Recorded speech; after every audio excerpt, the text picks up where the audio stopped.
السلام عليكم ورحمة الله تعالى وبركاته داوديال السو نقد wanaagsan maalmahan waynu kala maqneen saaxiibada intooda ugu badanna waxaan rajeynayaa inay weli la joogaan saaxiibo cusubna aynu kasban doono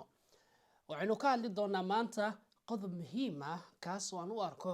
in dhiirigelin uu noqon doono saaxiibada ama dhalinyarada cusub ee ku cusub qaaradda Yurub gaar ahaan wadankan Jarmalka sida ciwaankaba aad ka aragteen saddex qodob oo muhiim ah ayaan ka hadli doonaa taas oo inta badan dhiirigelin u noqon doonta qofka ku cusub qaaraddan Yurub gaar ahaan Jarmalka haddaba aynu ku bilaabno saaxiibayaal haddii aad nagu cusub tahay mar kale waxaan ka codsanaynaa inaad muuqaalkan sii share gareyso saaxiibada kale ee wadankan ku cusubna si uu u gaaro hagaag saaxiibayaal aynu ku bilaabno barnaamijkeena maanta inta badan Yurub marka loo eego qaabka qaxootiga ay u qaabilaan waxa uu u egyahay mid soo idlaaday gaar ahaan wadamo badan oo ay Jarmalka ka mid tahay ayaa hadda waxa ay ka jiraan jaanisyo inta badan lagu soo dhaweynayo dadka ku cusub qaaradda Yurub inta ugu badanna wadamada qaaradda Yurub ama midowga Yurub waxa ay sameeyaan shirar inta badan bishiiba mar ama laba mar ay ku kulmaan magaalada xarunta u ah ee lagu magacaabo Brussels ee wadanka Belgiumka waxay soo saaraan qodobo iyagoo inta badan sheegaya in la adkeeyo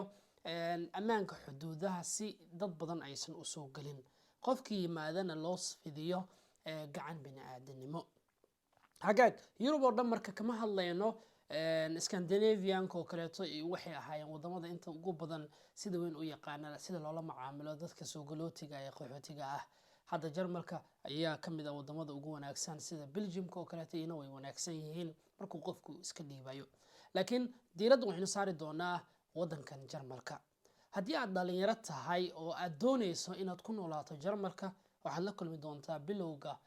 ama noloshaada safarka aad ku timid wadankan culeysyo kala duwan culeysyadaas inta ugu badan hadda way fududaadeen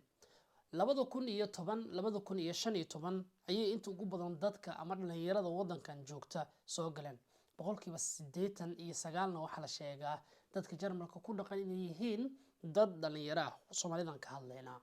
dhalinyaradaas markii uu yimaado 2015 ama 2012 waxa jira dhalinyaro laga soo qaatay wadanka Malta oo hadda wadankan sitiisana ah oo degan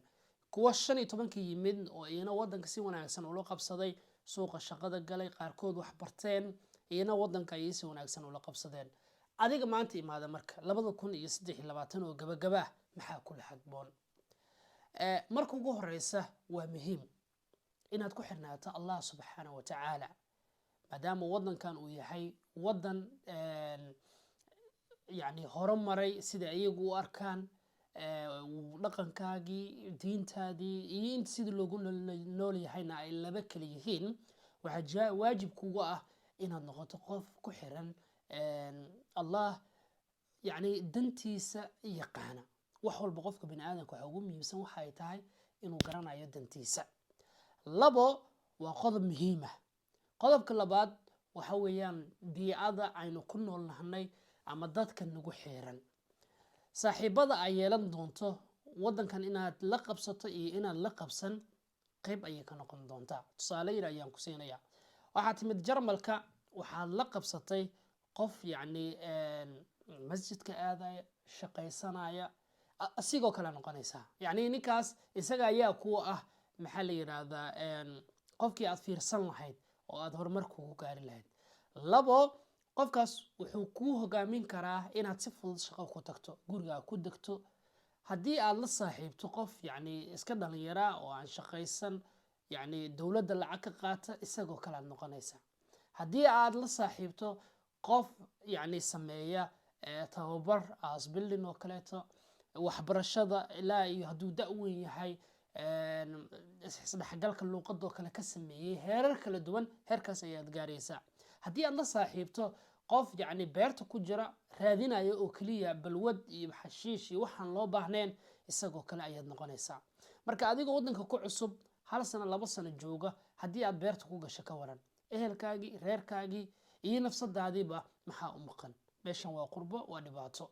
qodobka kale ee saddexaad ee aan idin siinayo qofka ku cusub wadankan ayaa ah inaad iska fiiriso halka aad seexanayso iyo waliba waxa adiga noloshaada noqonaya markaan ku leeyahay halka aad seexanayso waxa jira dad